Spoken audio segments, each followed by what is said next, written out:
ये वृंदावन बिहारी लाल की जय।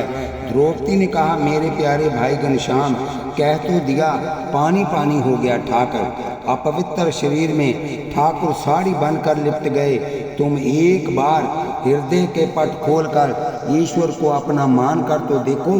तुमने दुनिया में बहुतों को साथ नाता जोड़ा, कथा यहाँ से छोड़ी थी, अब यहाँ से हम गीता ज्ञान शुरू कर रहे हैं। बहुतों को अपना माना, लेकिन जिसे अपना माना उसे नहीं माना। वह हमारे हैं, हम उनके हैं। वह हमारे साथ जो करेंगे न्याय ही करेंगे। हमारे प्रभु हमारे साथ अन्याय कभी कर ही नहीं सकते। ये विश्वास जिनके जीवन में जागृत हो गया, उनको अखंड शांति मिलती है। बिना तनाव के सोता और जीता है। काहू के बल भजन को, काहू के आचार, ब्यास भरोसे कुंवर के, सोवत पाँव पसार। बोले, कोई तो तप करके सोचते हैं मैं तपस्वी हूँ, कोई सदाचारी बनकर कहते हैं मैं बड़ा सदाचारी हूँ। मुझे ठाकुर प्यार करते हैं, लेकिन व्यास जी कहते हैं मैं तो कुछ भी नहीं करता और निश्चिंत होकर सोता हूँ। किस आधार पर कि कन्हैया मेरा है, मैंने अपना जीवन कृष्ण को दे दिया है। वह मेरे हैं और मैं उनका हूँ। बस एक भाव अंदर जाग गया तो निश्चित हो जाओ, निश्चिंत हो जाओ। अब वृंदावन में जो अपना आश्रम है वह रमन रेती कहलाता है। भगवान ने जहाँ महाराज की, वह रमन रेती हो गया। राधा रमन नौका सदा जल में चलती है, रेत में नहीं चलती। दोहा लिखा है, जुगल सरकार है सिर पर, तसल्ली दिल को रहती है। किसी की नौका पानी में, यहाँ रेती में भी चलती है। जुगल सरकार मायने राधा श्याम, श्यामा श्याम। नौका हमेशा पानी में चलती है, पर जीवन नौका तो रेत पर चल रही है। कबीर दास जी का एक दोहा है, सुन लो। का मैं चिंतो सैया, मम चिंते क्या हुए, पर मेरी चिंता हरि करे, आगे पीछे जोए। का मैं चिंतो सैया, साइया, प्रभु मैं चिंता क्यों करूं, मम चिंते क्या हुए, मेरी चिंता करने से तो कुछ होने वाला नहीं। मेरी चिंता हरि करे, आगे पीछे जोए। अपन तो निश्चिंत होकर नाम जपेंगे, भजन करेंगे, कीर्तन करेंगे, मस्ती से नाचेंगे और बढ़िया भोग लगाकर प्रसाद पाकर मस्त रहेंगे। बोलिए वृंदावन बिहारी लाल की जय। छठा अध्याय ध्यान योग कहलाता है। व्यक्ति को ध्यान कैसे करना चाहिए, ध्यान की पद्धति क्या है, मन को शांति कैसे मिले, आज प्रत्येक व्यक्ति का ज्वलंत प्रश्न है, मुख्य प्रश्न है। मन एक जगह टिकता नहीं है। पूजा पाठ करने बैठे तब भी वह भागता है। उसका समाधान प्रभु ने छठे अध्याय में किया हुआ है। पांचवें अध्याय में आपने सुना कि काम, क्रोध और लोभ के वेग को जो रोक ले वह सबसे बड़ा योगी और सबसे बड़ा सुखी है। काम से ही क्रोध पैदा होता है, काम से ही लोभ पैदा होता है, काम से ही मोह पैदा होता है, काम से ही ममता पैदा होती है। ये जितने भी दोष हैं सब के मूल में काम है। 10 इंद्रियों में 2 इंद्रियां उपयोगी, एक के ऊपर दूसरी लग जाए, फिर तीसरी, चौथी, पांचवी लग जाए तो वह गांठ बहुत मजबूत हो जाएगी।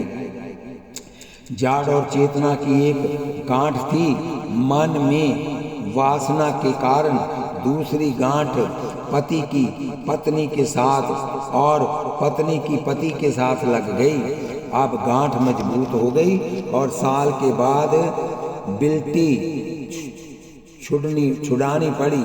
पार्सल आ गया तो तीसरी गांठ लग गई। अब बेटे पैदा हो गए तो टीवी भी चाहिए, कार भी चाहिए, मकान भी चाहिए। लोभ भी बढ़ा, ममता भी बढ़ी, मद भी बढ़ा और मत्सरता बढ़ी। सारे अनर्थों की जड़ है काम। अगर व्यक्ति के जीवन में वासना ना हो, शादी ना हो, तो जीवन में कोई समस्या ही नहीं, क्योंकि 4 रोटी और 2 कपड़े के लिए दुनिया में कहीं कमी नहीं, ये अनायास ही मिलता रहता है। ये जो तुम्हारे दिमाग की सारी उलझने हैं वह केवल वासना के कारण है। शाखाएं पर शाखाएं बढ़ती गई, ये सारे का सारा संसार काम का ही विकार है। दुनिया में जो हम झूठ बोलते हैं, छल और कपट करते हैं, धोखा देते हैं, विश्वासघात करते हैं, बड़ों के सामने ही झूठी सुगंध खा लेते हैं, इसके मूल में केवल काम है। इस वासना ने बड़े बड़े उपद्रव करवाए। स्त्रियों को पुरुष के पास जाने के लिए कोई नाता चाहिए, और नाता नज़दीकी हो, समीपी हो, बेटा बन जाए, भाई बन जाए, चाचा बन जाए, कोई ऐसा नाता बन जाए जहाँ जाने में हमें जरा छूट मिल जाए। एक नहीं सैकड़ों कांड हमारे जीवन में ऐसे आए जिन्होंने भाई बनाया, लेकिन बाद में उनका पति पत्नी का नाता जुड़ गया। पुरुषों का भी यही बुरा हाल है, किसी को बहन बना लेते हैं, किसी को बेटी बना लेते हैं, फिर छल और कपट झूठ का जो व्यवहार है वह काम से प्रारंभ है। काम की पूर्ति ना हुई तो क्रोध आ गया, काम की पूर्ति के लिए लोभ आ गया, और फिर उसके साथ मोह बढ़ गया, फिर परिवार में ममता हो गई, सत्सरता हो गई। दुनिया का सारा अनर्थ यहीं से प्रारंभ हुआ। इसलिए उपनिषदों में भी लिखा, वह दुनिया में सबसे बड़ा शूरवीर है, वह दुनिया में सबसे बड़ा त्यागी है, जिसने काम को जीत लिया, जिसने रसना और वासना को जीत लिया। 10 में से 2 इंद्रियां बहुत ज़्यादा प्रबल है, रसना और वासना। रसना हमेशा नई चीज़ खिलाते रहो, ये कभी तृप्त नहीं होती। बूढ़ों से पूछो, बूढ़ियों से पूछो, 75-80 वर्ष के हो गए, बचपन से लेकर अभी तक इन्हें इतना दिया, पर क्या इनकी भूख मिटी? बोलिए बांके बिहारी लाल की जय। स्वाद की वृत्ति मिट गई, नित नए पदार्थ मांगती रहती है, वासना भी नित नए पदार्थ मांगती है, नित नया संयोग चाहिए। पुराने के प्रति आकर्षण नहीं रहता और नए पाने के लिए मन बेचैन रहता है। ना मिलने पर घुटन होती है, तनाव होता है, ब्लड प्रेशर होता है, नींद आती, परेशानी होती है। ये सैद्धांतिक बात है। भागवत में भगवान ने कहा कि इंसान तो जंगल का शेर था, राजा था, लेकिन 2 इंद्रियों ने इसे घर का कुत्ता बना दिया। रसना और वासना की प्रबलता के कारण ये जंगल का स्वतंत्र शेर गांव का कुत्ता बन गया। जैसे कुत्ता मालिक से रोटी पाने के लिए पूंछ हिलाता है, आगे पीछे घूमता है, पैर चाटता है, कभी लेट के पेट दिखाता है, दिखाना चाहता है कि मैं भूखा हूँ, क्योंकि बोल नहीं सकता। वैसे ही वासना से भरा हुआ पुरुष स्त्री अपने सामने वाले के सामने हाथ जोड़ते हैं, पैरों में गिरते हैं, गलती की माफ़ी मांगते हैं और आगे से गलती ना करने की प्रतिज्ञा करते हैं, क्योंकि ये इंद्रियां बड़ी प्रबल हैं। भगवान कृष्ण से उद्धव ने पूछा कि दुनिया का सबसे बड़ा तपस्वी कौन? जो उल्टा लटकते हैं, जो पंचाग्नि तापते हैं, जो सिर्फ फलाहार कर रहते हैं, या हिमालय की गुफा में भजन करने वाले तपस्वी हैं। भगवान कृष्ण ने कहा ये सब 2 नंबर के भजनानंदी हैं। सबसे बड़ा कौन है? जिसके अंदर से वासना की भूख खत्म हो गई, जिसके अंदर वासना का चिंतन भी नहीं होता, वह दुनिया का सबसे बड़ा भजनी है। काम का जिसने त्याग कर दिया, उस जैसा तपस्वी दुनिया में है ही नहीं। पर ये दोनों इंद्रियां इतनी प्रबल हैं, इन्हें दबा पाना सरल नहीं, बहुत कठिन है। इसलिए 5वें अध्याय में ठाकुर जी ने कहा है कि वह दुनिया का सबसे बड़ा तपस्वी है, सबसे बड़ा जोगी है, जिसने मरने से पहले वासना रूपी से डायन को मन से निकाल दिया हो, क्रोध को फटकने के ना दे, रसना और वासना को जीत ले। उस जैसा कोई जोगी नहीं, उस जैसा कोई सुखी नहीं। बोलिए वृंदावन बिहारी लाल की जय। सारा भजन पूजन एक और इंद्रियों का संयम दूसरी ओर यदि तराजू पर रखे जाएं तो दुनिया भर के भजन का पलड़ा हल्का होगा और संयम का पलड़ा भारी होगा। भजन करते भी जो आज लाभ नहीं हो रहा, इसका कारण यही है कि हम फूटे घड़े में पानी भर रहे हैं। नल के नीचे हमने बाल्टी तो रख दी और नल खोल दिया, ये नहीं देखा कि बाल्टी में शेर भी है। पानी ऊपर से गिर रहा है और बाहर निकल रहा है। सारी जिंदगी मनुष्य भजन भी करता है, काम भी करता है, लेकिन अंत में अपने को खाली पाता है, खाली महसूस करता है।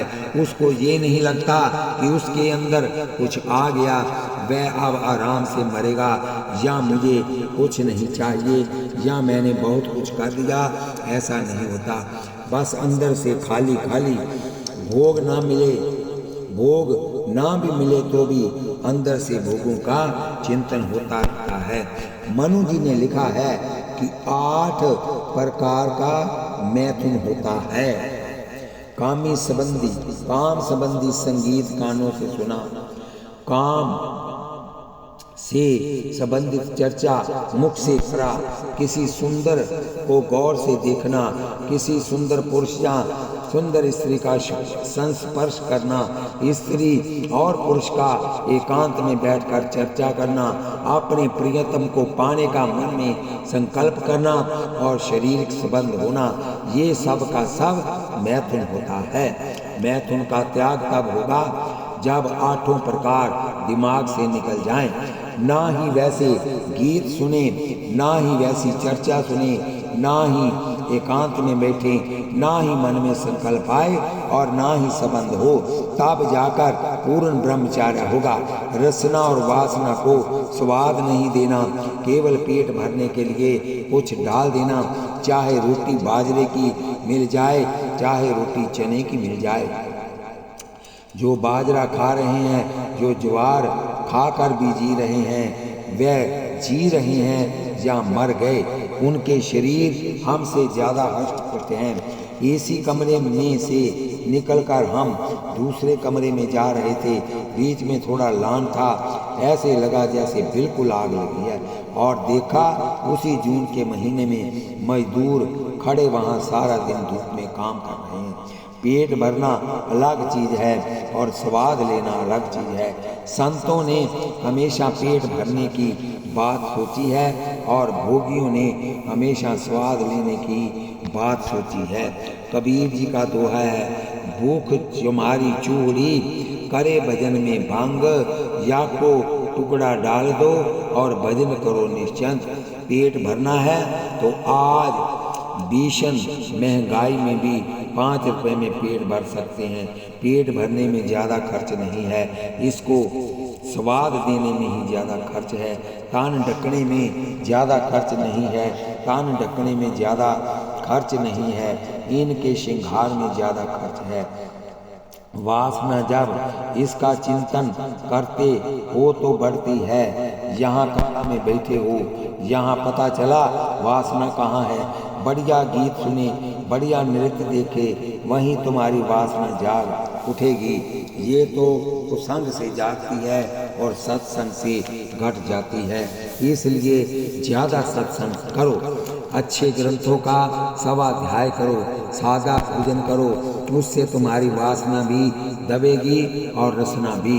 भाई जब स्वाद से होगे तो स्वाद से ही निकलेगा, और बेस्वाद होकर खाओगे तो बेस्वाद होकर निकल जाएगा।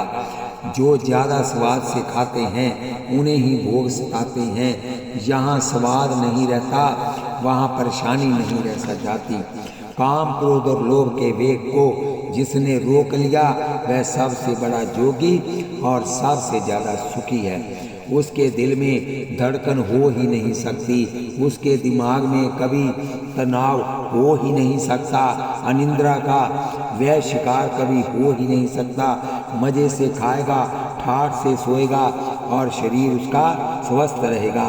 ये शास्त्रों की गंभीर व्याख्याएं हैं। आज तो व्यक्ति भेड़ चाल में चल पड़ा, भेड़ों का झुंड जा रहा है, सबसे अगले वाली यदि कुएं में गिर जाए तो जितनी 100, 200, 500 पीछे हैं सभी कुएं में जा गिरेंगी। इसी तरह आज व्यक्ति पश्चिम की ओर देख रहा है, उस सभ्यता की ओर देख रहा है। वह कैसे पहनते हैं, कैसे खाते हैं, कैसे सोते हैं, उनके डबल बेड कैसे होते हैं, उनका शो कैसा होता है। जो हम देखते हैं वही हम करते जाते हैं। इसलिए दिमाग में बड़ी समस्या होगी। अगर आपको ध्यान का आनंद लेना है, भागवत दर्शन का आनंद लेना है, तो ये छठा अध्याय संक्षिप्त व्याख्या के साथ श्रवण करो। जो कर्म फल का त्याग करके कर्म करते हैं वही योगी हैं। अग्नि त्याग देने वाले या काम ना करने वाले ही सन्यासी नहीं है। सन्यासी को आग छूने का विधान नहीं है। सन्यासी अपने लिए रोटी नहीं बनाता है तो सन्यास के नियम का उल्लंघन कर रहा है।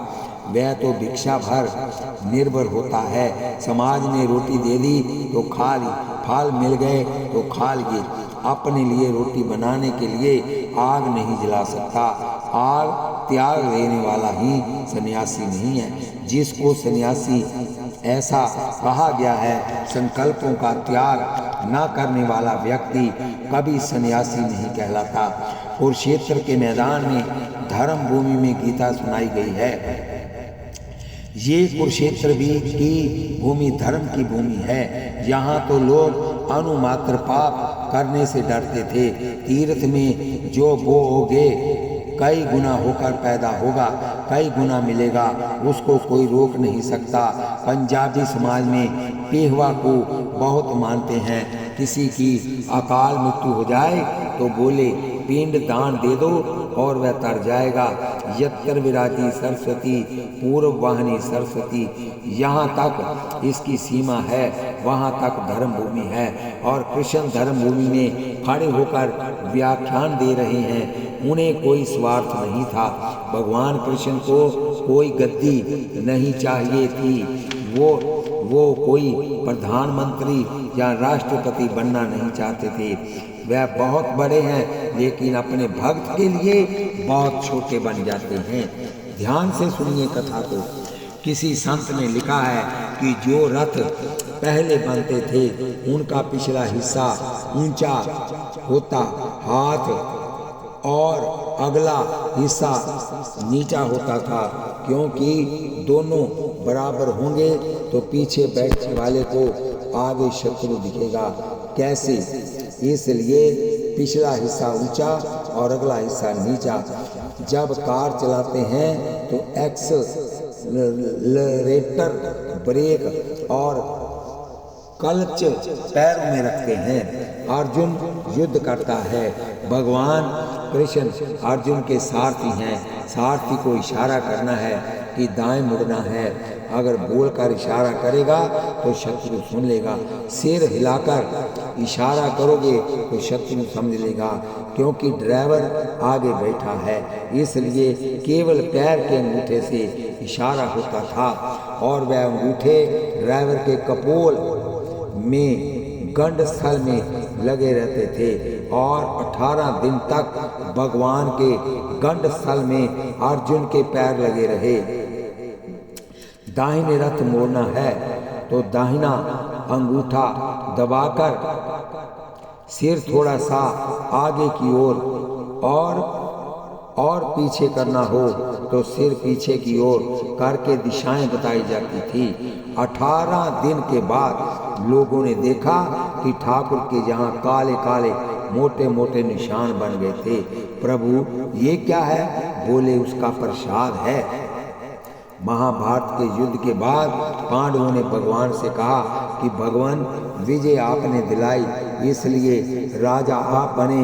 भगवान ने कहा फिर ये अधर्म युद्ध हो जाएगा। पांडवों, मैंने राज्य पाने के लिए युद्ध नहीं कराया, मैंने तो धर्म की रक्षा के लिए युद्ध कराया। राजा आप बनोगे, मैं नीचे खड़े होकर सिर्फ आज्ञा मानूंगा कि मेरे लायक कोई सेवा हो तो बताओ।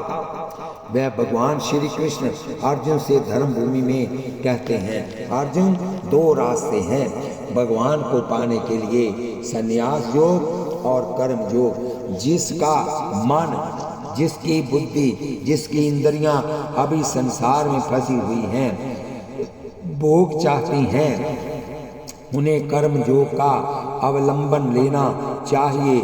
जिसका मन और इंद्रियां संसार से सर्वत्र उपराम विरक्त हो गए हैं, हट चुके हैं, ऐसे व्यक्ति को संन्यास योग अपनाना चाहिए। जो योग में आरूढ़ होना चाहता है, जो छत पर जाना चाहता है, उसको सीढ़ी की अपेक्षा है, और जब छत पर पहुंच गया तो नीचे की सीढ़ी हटा दो, क्योंकि अब तो वह छत पर बैठ चुका है। जो ईश्वर को पाना चाहता है, अभी इंद्रियां भोगों में लगी हैं, गलत कार्यों में लगी हैं, उन्हें सही मार्ग पर लगाना, कर्म करते हुए फल की इच्छा नहीं रखना, आसक्ति नहीं रखना, ये कर्म योग है। जब कर्म योग करते करते हृदय शुद्ध होगा और इंद्रियां विषयों से सर्वदा हट जाएंगी, तब उन्हें संन्यास का संकेत दे दिया जाएगा कि जब जाकर बैठ जाओ, अब जाकर बैठ जाओ। जब कोई दुकानदार हमें आकर कहता है कि महाराज हम आके आश्रम में आकर बैठेंगे, तो हमें हंसी आती है कि जिस व्यक्ति ने सारी उम्र 60-65 वर्ष की उम्र तक अभी 2.5 घंटे भी भजन ना किया हो, और वह व्यक्ति सब कुछ छोड़कर हमारे आश्रम में बैठना चाहता है, वह केवल कह सकता है, करके दिखा नहीं सकता। हजारों ने हमसे कहा पर एक भी आकर नहीं बैठा।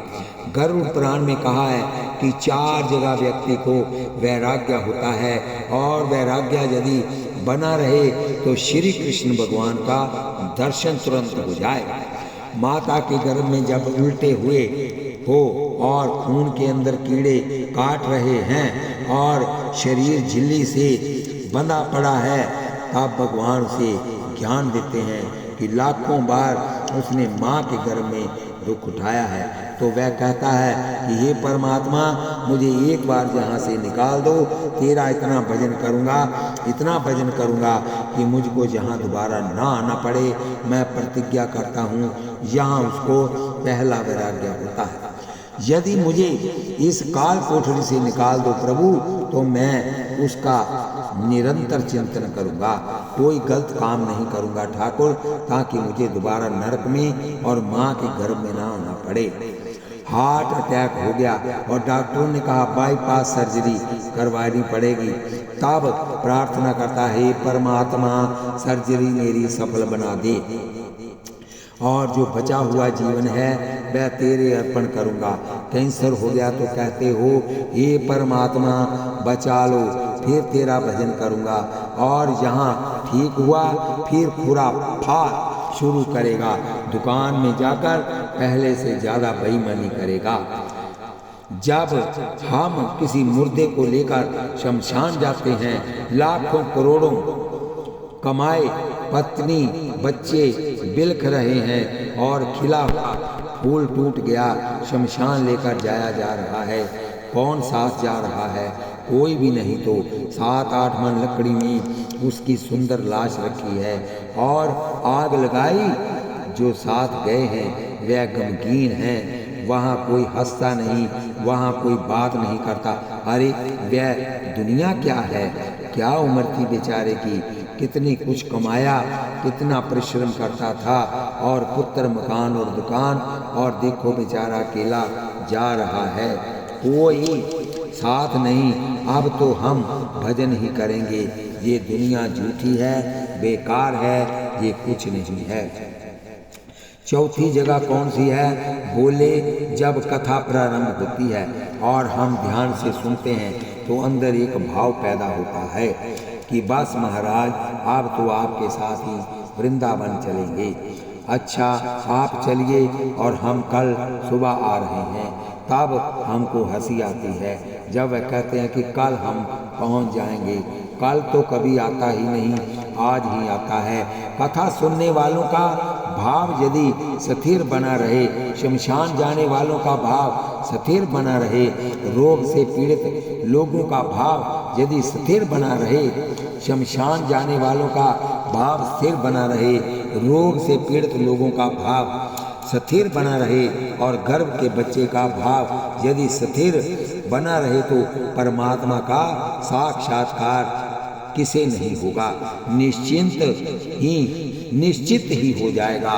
लेकिन वह मरघट ज्ञान थोड़ी देर के लिए होता है। शब्द में फिर माया हावी हो जाती है और उसके ज्ञान को छुपा देती है। जो ईश्वर को पाना चाहता है वह कर्म का अधिकारी है। जिसकी इंद्रियां विषयों से हट चुकी हों वह संन्यास का अधिकारी है। ठाकुर ने 5वें श्लोक में बहुत अच्छी बात कही, ध्यान से सुनो। अर्जुन, आपने से अपना उद्धार कर, अपने से अपना उद्धार कर। तू तो अपना शत्रु है और तू ही अपना मित्र है। अपना मित्र कौन है? जिसकी इंद्रियां और मन सत्संग की ओर दौड़ रही हों और कथा सुनने में जिसे आनंद आ रहा हो। अभी हम किसी आचार्य की टिप्पणी पढ़ रहे थे, उसमें लिखा था कथा सुनते समय, कीर्तन करते समय अगर शरीर में रोमांच होता है, आंखों में आंसू आ जाते हैं, गला गदगद होता है, इसका मतलब है कि इसका हृदय अब शुद्ध हो रहा है।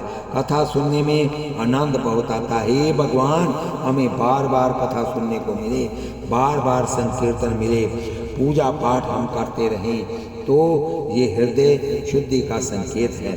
हम कहा करते हैं एक कुरुक्षेत्र का रिक्शा चालक प्रधानमंत्री बनने के लिए कभी प्रयास नहीं करेगा, क्योंकि वह अपनी स्थिति को देखकर सोचता है कि प्रधानमंत्री का पद तो उसकी पहुंच से बाहर है, लेकिन जो मंत्री बनकर बैठा है वह प्रधानमंत्री बनने का ख्वाब भी देखता है, तोड़ फोड़ भी करता है कि उसे प्रधानमंत्री पद मिले। जो प्रधानमंत्री के पद के लिए कोशिश कर रहा है, समझो वह प्रधानमंत्री के समीप है, और जो दूर है वह कभी कोशिश नहीं करते। इसी तरह कथा सुनकर जिसके आंसू गिरने लग जाएं, रोमांच हो जाए, गदगद कंठ हो जाए और घर छोड़ने की बार बार इच्छा हो रही हो, समझ लो अभी ईश्वर के समीप पहुंच रहा है। इसलिए ईश्वर के समीप पहुंचने की व्याकुलता का इसमें जन्म हो चुका है। और जिस व्यक्ति के हृदय में कथा सुनकर, कीर्तन करके, पूजा पाठ के समय कभी रोमांच नहीं हुआ, कभी गदगद कंठ नहीं हुआ, कभी कंपन नहीं हुआ, कभी आंखों से आंसू नहीं आए, समझ लो कि वह ये अभी ईश्वर से बहुत ज़्यादा दूर है। ये शास्त्रों ने लक्ष्य बताए हैं। यदि आपके राजसी संस्कार हैं तो आप राजनीति में बहुत ज़्यादा दिलचस्पी लोगे। आपके तामसी संस्कार हैं तो सुरा सुंदरी की ओर आपका मन बहुत दौड़ेगा। यदि आपका हृदय सात्विक है तो दया, दान, पूजा पाठ, कथा कीर्तन और जब ध्यान करने बैठोगे तो शरीर में ऐसा लगेगा कि रोम रोम से प्रकाश निकल रहा है, रोम रोम से प्रकाश निकलता है। हीरे को जो तो जौहरी समझ सकता है ना। किसी व्यक्ति के किन लक्षणों के बारे में शास्त्र ने क्या कहा, उसको तो शास्त्र पढ़ने वाला समझेगा, दूसरा क्या समझेगा। एक व्यक्ति का आकर्षण भोगों की ओर है, दूसरे का आकर्षण स्वभाव से भजन की ओर है। अंदर से जो चीज उठती है उसका ज़्यादा फायदा है और छुपाए नहीं छुपता, तत्काल भावुकता पैदा हो जाए और फिर दब जाए। एक चीज है अंदर से उठे और सदा बनी रहे, वह एक अलग चीज है। तू अपने से अपना उद्धार कर। अगर भजन के लिए काम छूटता है तो छोड़ दे, लेकिन काम के लिए भजन छूटता है तो नहीं छोड़ना। 6वें श्लोक में भगवान ने कहा कि तुम्हारी इंद्रियां और तुम्हारा मन ही तुम्हारा शत्रु है, तुम्हारी इंद्रियां और तुम्हारे मन ही तुम्हारे मित्र हैं। अपने से अपना उद्धार करना कोई संत सिर पर हाथ रख दे कि अंदर प्रकाश हो जाएगा, ऐसा नहीं सोचता। जब तक तुम्हारी खुद की साधना नहीं हो, आँख में मोतियाबिंद शुरू हो गया तो डॉक्टर निकाल सकता है, लेकिन यदि आँखें अंदर से खराब हो जाएं, रोशनी चली जाए तो डॉक्टर